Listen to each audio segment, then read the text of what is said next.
90% des professionnels de santé utilisent déjà des outils d'IA dans la santé.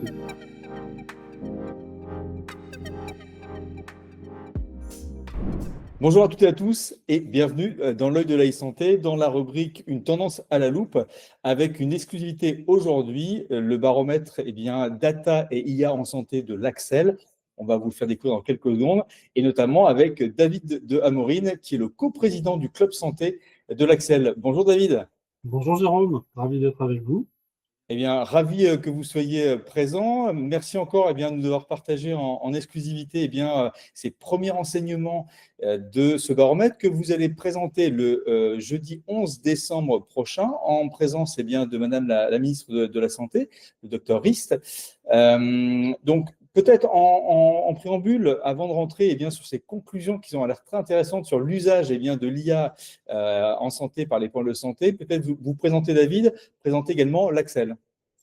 Donc, merci encore pour cette occasion de présenter le baromètre, cette première édition. Donc, David de Amorim, je co-préside le club santé de l'Axel, qui est la principale association multisectorielle du numérique en France sur le thème de la transformation numérique. Vaste sujet. Elle fédère des entreprises et organismes publics de toute taille. Dans notre club santé, dont je suis coprésident, nous analysons, anticipons la transformation numérique du secteur de la santé, aussi bien sur les sujets d'innovation que de passage à l'échelle. On organise des masterclass thématiques comme sur la santé mentale, mais aussi des grands remue-ménages. Le dernier en date, investir dans la santé digitale, y a-t-il un modèle économique dans l'avion? Voilà. Et notre tout petit dernier, le lancement du premier baromètre dédié à l'IA et la data en santé, avec Atoma Harris Interactive, notre partenaire, sur deux populations miroirs au niveau national, les pros de santé d'un côté et le grand public de l'autre, avec nos partenaires, la PHP, AXA, le groupe Ville de Caposte, AstraZeneca et la Fondation Paris Cité. Voilà. Alors David, je sais que vous êtes un grand spécialiste de la santé avec pas mal d'expérience entrepreneuriale, mais dans le document préparatoire à notre entretien, vous partagez un élément important qui veut dire que vous avez, malgré votre expérience, jamais vu un taux d'adoption aussi important. Je voudrais que vous nous partagiez auprès de la communauté de l'œil de la santé les principales conclusions ou enseignements que vous avez pu voir avec ce baromètre. Alors, c'est vrai que j'ai été surpris quand même. Voilà, j'ai l'habitude et faut y aller pour me surprendre. Je faisais des sondages autour de moi, selon vous, quel est le niveau d'adoption, d'utilisation de l'IA en santé par les professionnels de santé ou dans le grand public. En général, voilà, on me donnait 10, 20, 30, 40%. Voilà. Tout le monde était très loin finalement du véritable chiffre. L'IA, tout le monde en parle, mais qu'en est-il réellement de son usage dans la santé au quotidien? Eh bien, ce paramètre que nous allons présenter le 11 décembre prochain à l'Éclair à Paris révèle que 90% des professionnels de santé, je répète, 90% des professionnels de santé utilisent déjà des outils d'IA dans la santé. C'est un tsunami d'usage qui est sans précédent. Elle lève le voile, enfin voilà, cette initiative, cette étude lève le voile sur une bascule technologique qui est en cours. Elle met aussi en lumière un paradoxe majeur entre la pratique et l'information. L'IA est déjà massivement utilisée par les professionnels de santé, massivement, 90%, mais les patients, ils ne le savent pas en fait, Jérôme. Cette transformation reste largement silencieuse. 84% des Français souhaitent être informés, mais un seul praticien sur deux leur en parle, en fait. Voilà. Donc, c'est beaucoup utilisé, mais pour le moment, c'est fait sans que le patient le sache trop réellement. Quant aux patients, eux, ils sont 45% à utiliser des outils faisant appel à l'IA en santé.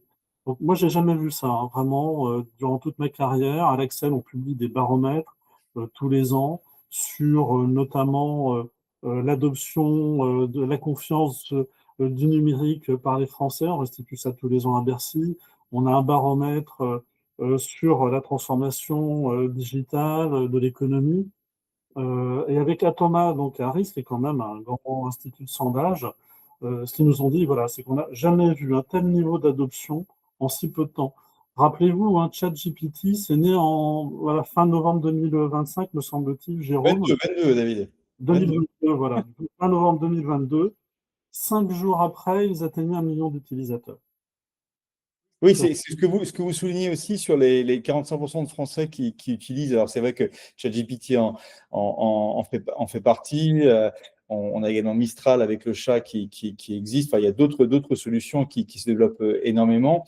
Euh, j'ai l'impression en fait que cette demande au niveau des patients, c'est aussi une demande, quand on parle d'IA et de data, il y a cette notion de confiance, c'est d'être aussi informé en fait par les problèmes de santé. Donc pourquoi il y a ce décalage entre cet usage massif des problèmes de santé, 90%.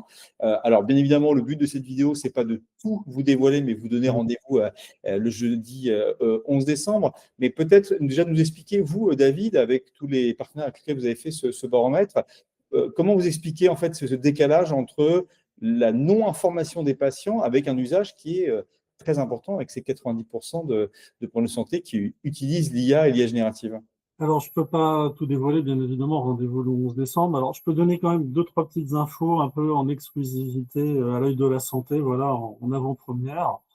Euh, Typiquement, les usages qui sont les plus, voilà, les trois usages les plus utilisés par les pros de santé. Je vais y avoir toute la liste au rendez-vous le 11, mais voilà, un peu en avant-première. Le premier, c'est pour l'aide au diagnostic ou à la décision à 52% par les pros de santé. Le deuxième, pour la formation ou l'auto-apprentissage à 43%. 37% d'entre eux l'utilisent pour l'organisation et la planification du travail. Ça monte à 52% d'environnement hospitalier. Donc on voit là, Jérôme, c'est utilisé massivement, non pas sur des sujets, comment dire, administratifs. Moi, je pensais au début que ça allait être beaucoup utilisé pour l'aide au compte-rendu médical. Mais non, là, on est vraiment sur du cœur d'activité médicale. L'aide au diagnostic, on est vraiment dans le cœur de la responsabilité du médecin. Donc, il a encore du mal aujourd'hui à partager ce niveau d'usage avec le pro de santé. C'est plutôt une bonne nouvelle parce que le pro de santé, il a des outils qui peuvent l'aider à affiner son diagnostic, mais il n'ose pas trop toujours en parler aussi parce qu'il n'a jamais été accompagné pour le faire. Il n'y a pas de formation, il n'y a pas, enfin voilà, on va partager les informations sur le sujet, mais globalement, il est un petit peu jeté dans la piscine et doit se débrouiller par lui-même. Donc, il ne prend pas forcément le temps de communiquer avec le patient, mais il n'a pas forcément les outils ou l'accompagnement, l'information nécessaire pour pouvoir le faire. Et donc, les patients, eux, bah, pour le moment, ils restent un peu dans le brouillard. Ce qui est intéressant de voir, c'est que des deux côtés, par contre, ils sont plutôt favorables pour un usage de l'IA avec une supervision humaine. C'est-à-dire, du moment qu'il y a un humain dans l'histoire, un pro de santé qui supervise cet ensemble, les deux sont plutôt favorables à cet usage. Donc, il va falloir maintenant travailler pour réduire cet écart, accompagner les pros de santé et pas les laisser tout seuls face à ce raz-de-marée, en fait.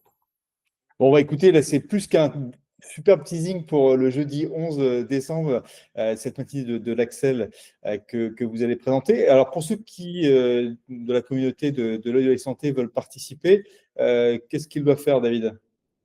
Alors, c'est assez simple. Déjà, vous pouvez vous rendre, bloquer vos agendas le 11 décembre matin, de 9 heures à 12 heures, sur le site hospitalo-universitaire de Necker, dans le 15e à Paris, bien connu, dans le Grand Amphi. Vous pourrez assister aux résultats du baromètre, ainsi que des analyses de notre comité scientifique, entre autres avec Gilles Babinet ou Stéphanie Alassonnière, par exemple. Alors, pour vous inscrire, c'est simple. Vous allez sur le site de l'Axel, www.axel.eu, ACSEL.eu, et vous pouvez donc réserver votre place pour participer à cet événement. Alors, bien sûr, David, nous allons le publier également sur la plateforme de l'œil de la e-santé. Et pour ceux qui ne sont pas encore inscrits, n'hésitez pas à le faire pour avoir les différentes vidéos. Puis on le précise également sur le post LinkedIn qui est lié à cette vidéo. David, un grand merci pour nous avoir partagé en exclusivité ces premiers renseignements et ces premières informations sur ce baromètre Data et IA de l'Axel. Et on vous donne donc tous rendez-vous le jeudi 11 décembre. Merci Jérôme. Merci David, à bientôt.